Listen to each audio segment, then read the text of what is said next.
এই বছরের প্রথম ভাই বেরাদারকে নিয়ে আম্মা খাইলাম। এই জিনিসগুলোই খুবই মিস করি জীবনে। জীবনটা আসলে এতটাই ব্যস্ত হয়ে গেছে যে ভাই বেরাদারকে নিয়ে একখানে বসে কিছু একটা বানাই খাবো, সেই সুযোগটা আর এখন জীবনে নাই। একটা সময় ছিল যখন আমরা সারাদিনই কোনো না কোনো একটা জিনিসের উপরে থাকতাম, কোনো না কোনো একটা জিনিস খেতাম, কিন্তু এখন আর সেই সুযোগ নাই আমাদের। কে কে জীবনে এই রকমের সময়গুলোকে মিস করেন অবশ্যই কমেন্টে কিন্তু জানাবেন।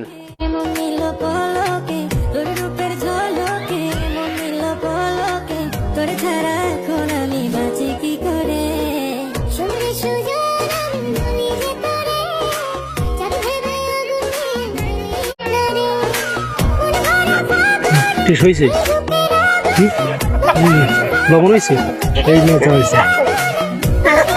কেমন হয়েছে? ভালো হয়েছে।